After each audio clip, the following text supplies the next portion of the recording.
ನಮಸ್ಕಾರ ಫ್ರೆಂಡ್ಸ್. ಈ ವಿಡಿಯೋದಲ್ಲಿ 10ನೇ ತರಗತಿ ತಿಳಿಗನ್ನಡದಲ್ಲಿ ಬರುವಂತಹ SSLC ಓದುವಂತಹ ವಿದ್ಯಾರ್ಥಿಗಳಿಗಾಗಿ 3ನೇ ಪಾಠ ಗಾನಯೋಗಿ ಪಂಡಿತ್ ಪುಟ್ಟರಾಜ್ ಗವಾಯಿಗಳು. ಈ ಪಾಠದ ಬಗ್ಗೆ ಇವತ್ತು ನಾವು ತಿಳಿದುಕೊಳ್ಳೋಣ. ಇದನ್ನು ಬರೆದವರು ರಮೇಶ್ ಗೌಡ MK. ಮೊದಲಿಗೆ ಕೃತಿಕಾರರ ಪರಿಚಯ ಮಾಡಿಕೊಳ್ಳೋಣ. ರಮೇಶ್ ಗೌಡ MK ಇವರ ಪೂರ್ಣ ಹೆಸರು ರಮೇಶ್ ಗೌಡ ಮಲ್ಲನಗೌಡ ಕಲ್ಲನಗೌಡ. ಧಾರವಾಡ ಜಿಲ್ಲೆಯ ನವಲಗುಂದ ತಾಲೂಕು ಕಿತ್ತೂರು ಗ್ರಾಮದಲ್ಲಿ 1975ರಲ್ಲಿ ಜನಿಸಿದರು. ಪ್ರಸ್ತುತ ಸರ್ಕಾರಿ ಕಾಲೇಜಿನಲ್ಲಿ ಅಧ್ಯಾಪಕರಾಗಿದ್ದಾರೆ. ಇವರು ಬರೆದ ಕೃತಿಗಳೆಂದರೆ ಅಮೃತಕ್ಕೆ ಆರಿದ ಗರುಡ ಕಥಾ ಸಂಕಲನ, ರೂಪಬಯಲು ಪ್ರಬಂಧ ಸಂಕಲನ, ಗಾನಯೋಗಿ ಡಾಕ್ಟರ್ ಪಂಡಿತ್ ಪುಟ್ಟರಾಜ್ ಕವಿ ಗವಾಯಿಗಳು ಜೀವನ ಚರಿತ್ರೆ ಕೃತಿಗಳನ್ನು ಹಾಗೂ ಹಲವು ಲೇಖನಗಳನ್ನು ಬರೆದಿದ್ದಾರೆ. ಅಮೃತಕ್ಕೆ ಆರಿದ ಗರುಡ ಕಥಾ ಸಂಕಲನಕ್ಕೆ ಕನ್ನಡ ಸಾಹಿತ್ಯ ಪರಿಷತ್ತಿನ ರತ್ನಾಕರವರ್ಣಿ, ಮುದ್ದಣ್ಣ ದತ್ತಿ ಪ್ರಶಸ್ತಿ ಹಾಗೂ ಕರ್ನಾಟಕ ಸಾಹಿತ್ಯ ಅಕಾಡೆಮಿಯಿಂದ ವರ್ಷದ ಉತ್ತಮ ಕೃತಿ ಪ್ರಶಸ್ತಿ ಲಭಿಸಿವೆ. ಪಾಠಪರನ್ನ ಡಿಯರ್ ಸ್ಟೂಡೆಂಟ್ಸ್, ಗಾನಯೋಗಿ ಪಂಡಿತ್ ಪುಟ್ಟರಾಜ್ ಗವಾಯಿಗಳು ಜಗತ್ತಿನ ಅನೇಕ ಸಾಧಕರ ಜೀವನವನ್ನು ಸಿಂಹಾವಲೋಕನ ಮಾಡಿದಾಗ ಅವರು ತಮಗಿಷ್ಟವಾದ ಕ್ಷೇತ್ರದಲ್ಲಿ ಹಿಮಾಲಯದ ಎತ್ತರಕ್ಕೆ ಸಾಧನೆ ಮಾಡಿ ಜಗತ್ತೇ ನಿಬ್ಬೆರಗಾಗಿ ತಮ್ಮತ್ತ ಹೊರಳುವಂತೆ ಮಾಡಿದ್ದಾರೆ. ನೋಡಿ, ಇಲ್ಲಿ ಸಿಂಹಾವಲೋಕನ ಅಂದರೆ ಹಿನ್ನೋಟ ಅಂತ ಅರ್ಥ ಆಗುತ್ತೆ. ಹಿಂದಿನ ಘಟನೆಗಳನ್ನು ಮತ್ತೊಮ್ಮೆ ವಿವರವಾಗಿ ಅವಲೋಕಿಸುವುದು ಹಿನ್ನೋಟ ಅಂತ ಅರ್ಥ ಆಗುತ್ತೆ. ಜಗತ್ತಿನಲ್ಲಿ ನಾವು ಅನೇಕ ಸಾಧಕರ ಜೀವನವನ್ನು ನಾವು ಹಿನ್ನೋಟವನ್ನು ಬ್ಯಾಕ್ಗ್ರೌಂಡ್ನ ನಾವು ಪರಿಶೀಲಿಸಿದಾಗ, ಸಿಂಹಾವಲೋಕನ ಮಾಡಿದಾಗ ತಮಗಿಷ್ಟವಾದ ಕ್ಷೇತ್ರದಲ್ಲಿ ಹಿಮಾಲಯದ ಎತ್ತರಕ್ಕೆ, ಹಿಮಾಲಯದ ಪರ್ವತಗಳಿದೆಯಲ್ಲ, ಹಿಮಾಲಯನ್ ಮೌಂಟೇನ್ಸ್, ಆ ರೀತಿ ಸಾಧನೆ ಮಾಡಿ ಜಗತ್ತೇ ನಿಬ್ಬೆರಗಾಗಿ, ಜಗತ್ತೇ ಆಶ್ಚರ್ಯಚಕಿತರಾಗಿ ಅಂತೆ ಮಾಡಿದ್ದಾರೆ. ಚರಿತ್ರೆ ಪುಟಗಳಲ್ಲಿ ಸುವರ್ಣಾಕ್ಷರಗಳಿಂದ ದಾಖಲಾಗಿದ್ದಾರೆ. ಅವರ ಸಾಧನೆ ಕಂಡು ಅನೇಕರು ಪ್ರೇರಿತರಾಗಿದ್ದಾರೆ. ಸಾಧಿಸಿದರೆ ಅವರಂತೆ ಸಾಧಿಸಬೇಕು ಎಂದು ನಿರ್ಧರಿಸಿ ತಮ್ಮ ಬದುಕಿನ ದಿಕ್ಸೂಚಿಯನ್ನು ಬದಲಿಸಿಕೊಂಡವರಿದ್ದಾರೆ. ಅಂಥವರಲ್ಲಿ ಗಾನಯೋಗಿ ಡಾಕ್ಟರ್ ಪಂಡಿತ್ ಪುಟ್ಟರಾಜ್ ಗವಾಯಿಗಳು ಸಹ ಒಬ್ಬರೇ ಆಗಿದ್ದಾರೆ. ಈಗ ಪುಟ್ಟರಾಜರವ್ರ ಬಗ್ಗೆ ತಿಳ್ಕೊಳ್ಳೋಣ. ಪುಟ್ಟರಾಜರು ಸಾಮಾನ್ಯ ಕುಟುಂಬದಲ್ಲಿ ಜನಿಸಿ ಸಮಾಜದ ಜೊತೆ ಬೆರೆತು ವಿಶ್ವದ ಕಣ್ಮಣಿಯಾಗಿದ್ದಾರೆ. ಪುಟ್ಟರಾಜರು ಹಾವೇರಿ ಜಿಲ್ಲೆಯ ಹಾನಗಲ್ ತಾಲೂಕಿನ ದೇವರ ಹೊಸಕೋಟೆಯ ವೆಂಕಟಾಪುರ ಮಠದ ಜಂಗಮ ದಂಪತಿಗಳಾದ ರೇವಣ್ಣಯ್ಯ ಮತ್ತು ಸಿದ್ದಮ್ಮ ಅವರ ಮಗನಾಗಿ 1914ರ ಮಾರ್ಚ್ 3ರಂದು ಜನಿಸಿದ್ರು. ಬಾಲ್ಯದಲ್ಲಿ ಕಣ್ಣು ಕಳೆದುಕೊಂಡವರು ನಾನು ಹುಟ್ಟಿದ 6 ತಿಂಗಳಿಗೆ ದೃಷ್ಟಿ ಹೋಗ್ಯಾವ, ಕಣ್ಣು ಬೇನೆ ಬಂದು ಕಣ್ಣಿಗೆ ಪರಿ ಅಂತ ಬರ್ತೈತಲ್ಲ, ಅದಕ್ಕೆ ಅರಿ ಅಂತಾರೆ. ಆವಾಗ ಬರೀ ನಾಟಿ ವೈದ್ಯ ಇತ್ತು. ಅವರು ಕಣ್ಗುಡ್ಡಿಗೆ ತೊನಸಿ ಅಂದ್ರೆ ನಾಯಿ ಮೈಯಲ್ಲಿರೋ ಹುಳು ಮುಟ್ಟಿಸ್ಬೇಕಂತ ಹೇಳಿದ್ರು. ಆಗ ಮುಟ್ಟಿಸುವಾಗ ತೊನಸಿ ಕೈ ಜಾರಿ ಕಣ್ಣು ಒಳಗೆ ಬಿದ್ದುಬಿಟ್ಟವು. ಆವಾಗ ಅದು ಅರಿ ಅಂದರೆ ವಾಸಿ ಆಗುವುದರ ಬದಲು, ಹರಿಯುವುದರ ಬದಲು ಗುಡ್ಡಿನ ಹರಿದು ಕಣ್ಗುಡ್ಡೆಯನ್ನು ಹರಿದು ಕಣ್ಣು ಆಗಿಬಿಟ್ಟವು. ಹೀಗೆ ಹೇಳುವಾಗ ಗವಾಯಿಗಳಲ್ಲಿ ಯಾವ ವೇದನೆಯೂ ಇರುತ್ತಿರಲಿಲ್ಲ. ಬಾಲಕ ಪುಟ್ಟಯ್ಯನಿಗೆ ಹಾರ್ಮೋನಿಯಂ ನುಡಿಸುವ ಆಸೆ ಇರ್ತದೆ. ಒಮ್ಮೆ ಮನೆಯಲ್ಲಿ ಯಾರು ಇಲ್ಲದ ಸಮಯದಲ್ಲಿ ತನ್ನ ಮಾವನ ಹಾರ್ಮೋನಿಯಂ ಹಿಡಿದು ತಲ್ಲೀನನಾಗಿ ನುಡಿಸಲು ಆರಂಭಿಸಿದ. ತಲ್ಲೀನ ಅಂದರೆ ಮಗ್ನನಾಗಿ, ಏಕಾಗ್ರಚಿತ್ತನಾಗಿ. ತನ್ನ ಮಾವನ ಒಂದು ಹಾರ್ಮೋನಿಯಂ ಇರ್ತದೆ, ಅವರು ಸಹ ಸಂಗೀತ ಅಭ್ಯಾಸ ಮಾಸ್ಟರ್ ಅಂತ ಕಾಣಿಸುತ್ತೆ. ಅದನ್ನು ತಗೊಂಡು ಮನೆಯಲ್ಲಿ ಯಾರು ಇಲ್ಲದ ಸಮಯದಲ್ಲಿ ಹಾರ್ಮೋನಿಯಂ ನುಡಿಸೋಕೆ ಪ್ರಾರಂಭ ಮಾಡ್ತಾನೆ. ಹಾರ್ಮೋನಿಯಂನಿಂದ ಹೊರಟನಾದ ಮನೆಯನ್ನು ತುಂಬಿ ಮನೆಯ ಮುಂದೆ ಹಾಯ್ದು ಹೋಗುತ್ತಿದ್ದ ಜನರೆಲ್ಲರ ಮನವನ್ನು ತುಂಬಿತು. ನಾದ ಮಾಧುರ್ಯಕ್ಕೆ ಮನಸೋತ ಜನರು ಮನೆಯ ಒಳಗೆ ಬಂದು ಕುಳಿತುಕೊಂಡ್ರು. ಹೊಲಕ್ಕೆ ಹೋಗಿದ್ದ ಬಾಲಕನ ಮಾವ ಮನೆಯ ಒಳಗೆ ಜನರ ಗುಂಪು ಕಂಡು ಆಶ್ಚರ್ಯಚಕಿತರಾದರು. ಮನೆಯ ಒಳಗೆ ಹಾರ್ಮೋನಿಯಂ ನುಡಿಸುತ್ತಿರುವವರು ಯೋಗಿಗಳೇ ಇರಬಹುದು ಎಂದು ಭಾವಿಸಿ ಬಳಿ ಬಂದರು. ತಲ್ಲೀನನಾಗಿ ಹಾರ್ಮೋನಿಯಂ ನುಡಿಸುತ್ತಿದ್ದ ಪುಟ್ಟ ಬಾಲಕನನ್ನು ಕಂಡು ನಿಬ್ಬೆರಗಾದರು, ಆಶ್ಚರ್ಯಚಕಿತರಾಗ್ತಾರೆ. ನೋಡಿ, ಯಾವುದೇ ಗುರುವಿನ ಹತ್ರ ಹೋಗಿ ಇವರು ಸಂಗೀತ ಅಭ್ಯಾಸ ಮಾಡಿರಲಿಲ್ಲ.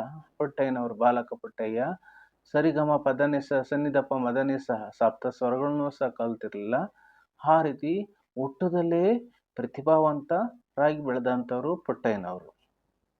ಮನೆಯ ಒಳಗೆ ಹಾರ್ಮೋನಿಯಂ ನುಡಿಸ್ತಿರೋರು ಯಾರೋ ಯೋಗಿಗಳು. ಹಾರ್ಮೋನಿಯಂನ ಕಲಿತು ಸಂಗೀತದ ಸರಸ್ವತಿಯನ್ನು ಒಲಿಸ್ಕೊಂಡ ಸಾಧಕ ಯೋಗಿಗಳೇ ಇರ್ಬೋದು ಅಂತ ಹೇಳಿ ಭಾವಿಸಿ ಒಳ ಬರ್ತಾರೆ ಪುಟ್ಟಯ್ಯನವರ ಮಾವ. ತಲ್ಲೀನನಾಗಿ ಹಾರ್ಮೋನಿಯಂ ನುಡಿಸ್ತಿದ್ದ ಪುಟ್ಟ ಬಾಲಕನನ್ನು ಕಂಡು ನಿಬ್ಬೆರಗಾದ್ರು, ಆಶ್ಚರ್ಯಚಕಿತರಾಗ್ತಾರೆ.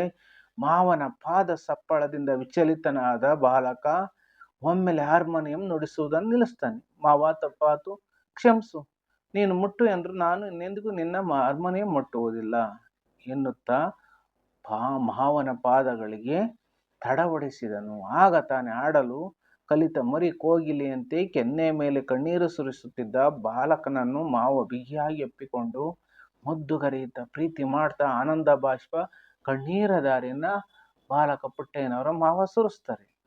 ಮಗು, ಇಂದಿನಿಂದ ಇದು ನನ್ನ ಹಾರ್ಮೋನಿಯಂ ಅಲ್ಲ, ನಿನ್ನದು, ಅದು ನಿನ್ನ ಆಸ್ತಿ ಎಂದರು. ಹೀಗೆ ಮೈಮರೆತು ಹಾರ್ಮೋನಿಯಂ ನುಡಿಸುತ್ತಿದ್ದ ಆ ಬಾಲಕನೇ ಸಂಗೀತ ಲೋಕದಲ್ಲಿ ಧ್ರುವತಾರೆಯಂತೆ ಸದಾಕಾಲ ಬೆಳಗುತ್ತಿರುವ ಗಾನಯೋಗಿ ಪಂಡಿತ್ ಪುಟ್ಟರಾಜ ಗವಾಯಿಗಳು.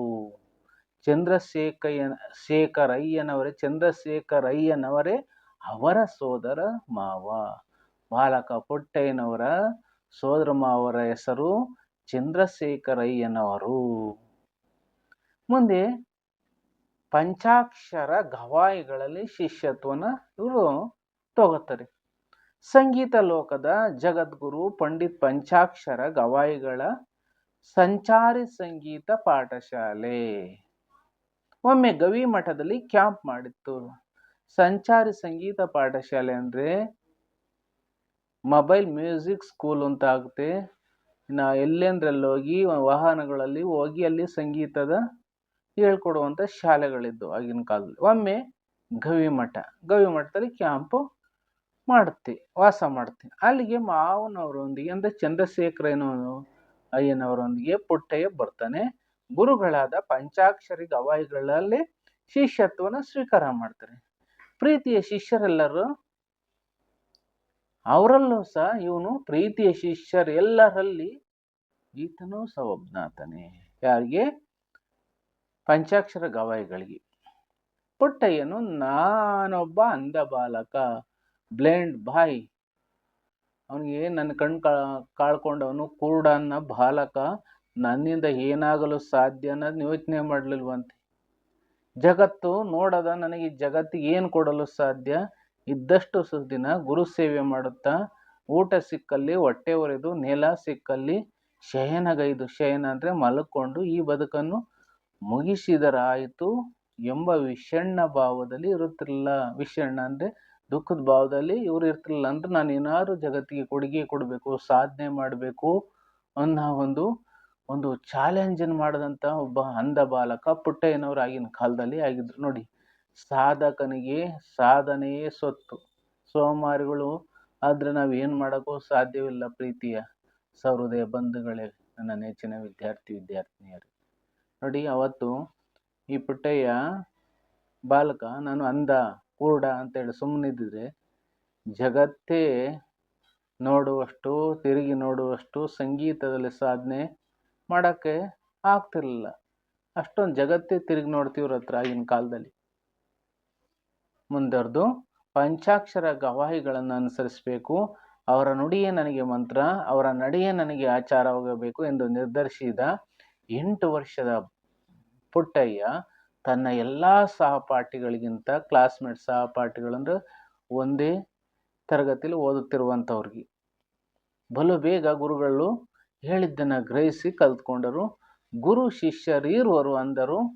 ಅವರ ಬಾಹ್ಯ ಕಣ್ಣು ಒಳಿಸಿದ್ದರು, ಅಂತರಂಗದ ಕಣ್ಣು ಅರಳಿಸಿತ್ತು. ಶ್ರೇಷ್ಠ ಗುರು ಮಾತ್ರ ಶಿಷ್ಯರ ಮನಸ್ಸನ್ನು ಓದಬಲ್ಲನು. ಅವರ ಅಭಿಲಾಷೆಗೆ ತಕ್ಕಂಥ ಜ್ಞಾನ ಕೊಡುವ ಶಕ್ತಿ ಶ್ರೇಷ್ಠ ಗುರುವಿಗೆ ಮಾತ್ರ ಸಿದ್ಧಿಸಿರುತ್ತದೆ. ಪಂಚಾಕ್ಷರ ಗವಾಯಿಗಳಿಂದ ಶ್ರೇಷ್ಠ ಗುರುವಾಗಿದ್ದರು. ಪುಟ್ಟಯ್ಯನ ಸಂಗೀತ ಜ್ಞಾನದೊಂದಿಗೆ ಸಾಹಿತ್ಯ ಜ್ಞಾನವು ಬೆರೆತರೆ ಗಂಗೆ ಮುನಿಯರು ಒಂದಾದಂತೆ ಎಂದು ನಿರ್ಧರಿಸಿ ಪುಟ್ಟಯ್ಯನು ವಿವಿಧ ಶಾಸ್ತ್ರ ಗ್ರಂಥಗಳನ್ನು ಕಲಿಯಲು ಬೇಕಾದ ಎಲ್ಲ ವ್ಯವಸ್ಥೆಯನ್ನು ಮಾಡಿಕೊಟ್ರು. ಅದರ ಪ್ರತಿಫಲವಾಗಿ ಪುಟ್ಟಯ್ಯ, ಪಾಣಿನಿಯ ಅಷ್ಟಾಧ್ಯಾಯಿ, ಶರ್ವವರ್ಮನ ಕಾತಂತ್ರ, ಕೇಸಿರಾಜನ ಶಬ್ದಮಣಿ ದರ್ಪಣ, ನಿಜಗುಣ ಶಿವಯೋಗಿಗಳ ಕೈವಲ್ಯ ಪದ್ಧತಿ, ಜೊತೆಗೆ ತರ್ಕಶಾಸ್ತ್ರ, ನ್ಯಾಯಶಾಸ್ತ್ರ, ಶಬ್ದಾನುಶಾಸ್ತ್ರ, ಛಂದಶಾಸ್ತ್ರ ಹಾಗೂ ಕನ್ನಡ ವ್ಯಾಕರಣವನ್ನು ಶಾಸ್ತ್ರಬದ್ಧವಾಗಿ ಕಲಿತರು. ಶಾಸ್ತ್ರಬದ್ಧವಾಗಿ ಅಂದರೆ ಕ್ಲಾಸಿಕಲ್ ಆಗಿ ಕಲಿಯೋದು, ಕೇವಲ ಕಲಿಯಲಿಲ್ಲ, ಅವುಗಳಲ್ಲಿ ನಿಷ್ಣಾತರಾದರು. ನಿಷ್ಣಾತ ಅಂದರೆ ಪರಿಣಿತಿಯನ್ನು ಪಡ್ಕೊಂಡ್ರು. ನೋಡಿ, ಇಷ್ಟು ಪಾಣಿನಿಯ ಒಂದು ವ್ಯಾಕರಣ ಗ್ರಂಥ ಇದೆ, ಅಷ್ಟಾಧ್ಯಾಯಿ, ಸಂಸ್ಕೃತದಲ್ಲಿದೆ, ವ್ಯಾಕರಣ ಕಲ್ತ್ಕೋತಾರೆ. ಶರ್ವವರ್ಮನ ಕಾತಂತ್ರ ವ್ಯಾಕರಣ, ಅದು ಸಹ ವ್ಯಾಕರಣ. ಕೇಶಿರಾಜೇಂದ್ರ ಶಬ್ದಮಣಿ ದರ್ಪಣ ಕನ್ನಡದಲ್ಲಿ, ಅಚ್ಚ ಕನ್ನಡದಲ್ಲಿ ಬರೆದಿದ್ದಾನೆ. ಅಲ್ಲಿ ಫುಲ್ ವ್ಯಾಕರಣಗಳನ್ನ, ವ್ಯಾಕರಣಾಂಶವನ್ನ ಉದಾಹರಣೆ ಸಹಿತ ಶಬ್ದಮಣಿ ದರ್ಪಣದಲ್ಲಿ ಹೇಳಿದ್ದಾನೆ ಕೇಶಿರಾಜ. ನಿಜಗುಣ ಶಿವಯೋಗಿಗಳು, ಅವ್ರ ಕೈವಲ್ಯ ಪದ್ಧತಿ ಪಾರಮಾರ್ಥಿಕ ಅರ್ಥವನ್ನು ನೀಡುತ್ತೆ. ಜೊತೆಗೆ ತರ್ಕಶಾಸ್ತ್ರ, ಲಾಜಿಕ್ ಕಲಿತಾರೆ, ನ್ಯಾಯಶಾಸ್ತ್ರ, ಬಟ್ಟ ಕಳಂಕನ ಶಬ್ದಾನುಶಾಸ್ತ್ರ, ಛಂದಶಾಸ್ತ್ರಗಳನ್ನು ಕಲ್ತ್ಕೋತಾರೆ ಹಾಗೂ ಕನ್ನಡ ವ್ಯಾಕರಣಗಳನ್ನ ಕ್ಲಾಸಿಕಲ್ ಆಗಿ ಅಂದರೆ ಶಾಸ್ತ್ರಬದ್ಧವಾಗಿ ಕಲಿತಾರೆ. ಶಾಸ್ತ್ರಬದ್ಧ ಅಂದರೆ ನಿಯಮಬದ್ಧವಾಗಿ ಕಲಿತಾರೆ. ಕೇವಲ ಕಲಿಯಲಿಲ್ಲ, ಅವುಗಳಲ್ಲಿ ನಿಷ್ಣಾತರಾದರು ಅಂದರೆ ಪರಿಣಿತಿಯನ್ನು ಪಡ್ಕೊಂಡ್ರು. ಕಣ್ಣು ಕಾಣದ ಪುಟ್ಟರಾಜರು ಸದಾಕಾಲ ಬೇರೆಯವರ ಸಹಾಯ ಪಡೆದೇ ಓದಿಸುವ ಹಾಗೂ ಬರೆಸುವ ಕೆಲಸ ಮಾಡಬೇಕಾಗಿರುತ್ತೆ. ಇದರಿಂದ ಮುಕ್ತರಾಗಲು ಪುಟ್ಟರಾಜರು ಬ್ರೈಲ್ ಲಿಪಿ ಕಲಿತು ಅದರಲ್ಲಿ ಪಾರಂಗತರಾದರು. ಬ್ರೈಲ್ ಲಿಪಿ ಅಂದರೆ ಕುರುಡರಿಗೆ, ಅಂಧರಿಗೆ ಓದಲು ಬರೆಯಲು ಇರುವಂಥ ಲಿಪಿ, ಅದನ್ನು ಇವರು ಕಲ್ತ್ಕೋತಾರೆ.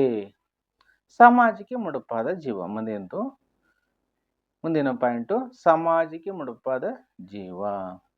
ಪಂಚಾಕ್ಷರ ಗವಾಯಿಗಳ ಸಂಚಾರಿ ಪಾಠಶಾಲೆಯು ಹೊಳೆಹಾಲೂರಿನಲ್ಲಿ ಕ್ಯಾಂಪ್ ಅಂದರೆ ಬಿಡಾರ ಹಾಕಿದ್ದ ಸಂದರ್ಭದಲ್ಲಿ ತಾಯಿಯಾದ ಸಿದ್ದಮ್ಮನವರು ಬೆಳೆದ ದೊಡ್ಡವನಾದ ಪುಟ್ಟರಾಜನನ್ನು ಕಾಣಲು ಬರ್ತಾರೆ.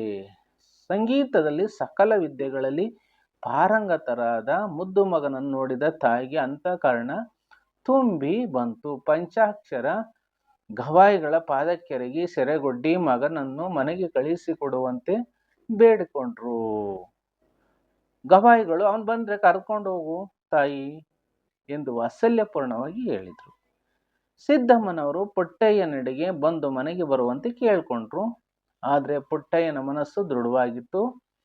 ನನಗೆ ನನ್ನ ಸರ್ವಸ್ವವು ಗುರುಗಳು, ಸಮಾಜದ ಹಣದಿಂದ ನನಗೆ ವಿದ್ಯೆ ಕೊಟ್ಟಿದ್ದಾರೆ. ಸಮಾಜದ ಋಣವನ್ನು ತೀರಿಸದೆ ಅದು ಹೇಗೆ ನಿನ್ನ ಜೊತೆ ಬರಲಿ ತಾಯಿ, ನೀನೇ ಹೇಳು. ಭವದಲ್ಲಿ ಎಲ್ಲ ಬಂಧನಗಳನ್ನು ತೊಡೆದು ಹಾಕಿರುವೆ. ಗುರು ಪಂಚಾಕ್ಷರರೇ ನನ್ನ ಸರ್ವಸ್ವ, ಅವರ ಆಜ್ಞಾಧಾರಕ ನಾನು. ನನ್ನ ಮಗನೆಂಬ ಭಾವವನ್ನು ತೊಡೆದು ಹಾಕಿ ನನ್ನ ಸಮಾಜಕ್ಕರ್ಪಿಸು ತಾಯಿ ಎಂದು ತಾಯಿ ಸಿದ್ದಮ್ಮನವರ ಪಾದಕ್ಕೆರಗಿ ಆರ್ತರಾದ್ರು. ನೋಡಿ, ಇನ್ಯಾರ ಮನೆಗೆ ಹೋಗ್ಬಿಡಾರು. ಇವ್ರು ಹೋದ್ರಾ ಪುಟ್ಟರಾಜ ಗವಾಯಿಗಳು. ನೋಡಿ, ನಾನು ಪಂಚಾಕ್ಷರ ಗವಾಯಿಗಳ ಅನ್ನದ ಋಣವನ್ನು ತಿಂದಿದ್ದೀನಿ, ಅವರಲ್ಲಿ ವಿದ್ಯೆಯನ್ನು ಕಲ್ತಿದ್ದೀನಿ, ಅವ್ರು ನನಗೆ ಪೋಷಿಸಿ ಧಾರೆ ಎರೆದಿದ್ದಾರೆ, ಬೆಳೆಸಿದ್ದಾರೆ, ಅವರೇ ನನ್ನ ಗುರುಗಳು ಅಂತ ಹೇಳ್ತಾರೆ. ಹೀಗೆ ಹೇಳಿ ತನ್ನ ತಾಯಿಯ ಪಾದಗಳಿಗೆ ಎರಗಿ ಆರ್ತರು ಅಂದರೆ ಕಷ್ಟಕ್ಕೆ ಸಿಕ್ಕಿದವರು ದುಃಖಿತರಾಗ್ತಾರೆ. ಇತ್ತ ತಾಯಿನೂ ಬಿಡೋಕ್ಕಲ್ಲ, ಇತ್ತ ಆ ಕಡೆ ಗುರುವನ್ನು ಸಹ ಬಿಡೋಕ್ಕಾಗುತ್ತಾ? ಗುರುವನ್ನು ಬಿಡೋಕ್ಕಾಗುತ್ತಾ? ಆಗಲ್ಲ.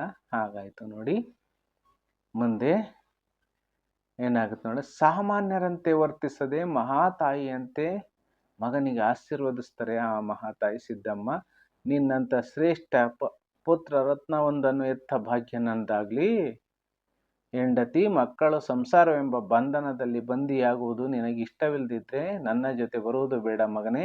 ಗುರು ಪಂಚಾಕ್ಷರರು ತೋರುವ ಮಾರ್ಗದಲ್ಲಿ ನೀನು ನಡೆದು ಅಮರನಾಗು ಕಂದ ಎಂದು ಮಗನನ್ನು ಅಂತಃಕರಣ ತುಂಬಿ ಹರಸಿ ಭಾರವಾದ ಹೃದಯದಿಂದ ದೇವರ ಹೊಸಪೇಟೆಗೆ ಮರಳಿದರು. ಪುಟ್ಟರಾಜರು ಲೌಕಿಕ ಬಂಧನಗಳನ್ನು ದಾಟ್ತಾರೆ.